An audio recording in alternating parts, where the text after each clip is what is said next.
ផ្នត់គំនិតទាំង5របស់មហាសទ្ធិពិភពលោកទី1មានទម្លាប់ល្អអ្នកមានគេមានទម្លាប់ងើបពីព្រលឹមហាត់ប្រាណគេអត់មានទម្លាប់ញៀនបរិយញៀនស្រាហើយពួកគេគឺជាពួកដែលប្រើប្រាស់ពេលវេលាខុសពីអ្នកក្រដែលជាអ្នកលក់ពេលវេលា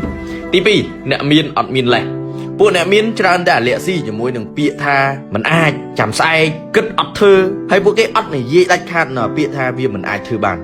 អត់មានទេនៅក្នុងវចនានុក្រមរបស់ពួកគេណាទី3កែនិយមន័យពាក្យបរាជ័យមនុស្សបរាជ័យច្រើនតែសង្កត់ន័យពាក្យបរាជ័យមកឲ្យខ្លួនឯងងើបលេងរួចប៉ុន្តែអ្នកមានគេចាត់ទុកភាពបរាជ័យគឺជា case ឬក៏ជា case study ករណីសិក្សាករណីស្រាវជ្រាវទោះបីជាមានរឿងអ្វីក៏ដោយពួកគេឈរនៅលើគោលការណ៍វិជ្ជមានយ៉ាងនិចពួកគេមិនសង្កត់ខ្លួនឯងមិនដាក់បន្ទុកលើខ្លួនឯងកាន់តែខ្លាំងនោះទេទី4ពួកគេនិយាយតិចពួកគេជាប្រភេទអ្នកធ្វើហើយពួកគេឲ្យតម្លៃទៅលើលទ្ធផលពួកគាត់អត់ចង់ស្ដាប់ហេតុផលហើយក៏អត់មានហេតុផលដូចគ្នាការរៀបរាប់ច្រើនការនិយាយហូហែគឺអត់មាននិស័យជាមួយនឹងពួកគេទេពួកគាត់ជាប្រភេទធ្វើមិនឈប់ហើយបើធ្វើមិនកើតគឺឈប់ធ្វើអត់មានទម្លាប់រអ៊ូអត់មានទម្លាប់ស្ដីបន្ទោសអ្នកណាទាំងអស់បើធ្វើមិនកើតខ្លួនឯងទាំងអស់បន្ទោសខ្លួនឯងណា100%ទី5រៀនបន្ថែមនៅអ្វីដែលពួកគេកំពុងធ្វើរៀនបន្ថែមជានិច្ចអ្នកមានគឺជាអ្នកដែលរស់នៅក្នុងអនាគតកាលពួកគេដឹងថាគ្រប់យ៉ាងហួសសម័យរួមទាំងចំណេះដឹង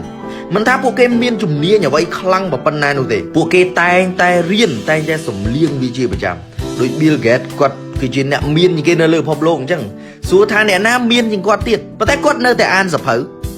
អ្នកដែលប៉កែតែមិនចាំបាច់មានលុយច្រើនជាងគាត់ទេគាត់នៅតែអានហើយនេះក៏ជាអ្វីដែល Einstein គាត់និយាយដែរគាត់និយាយថានៅពេលមួយដែលអ្នកឈប់រៀនអ្នកនឹងចាប់ផ្ដើមស្លាប់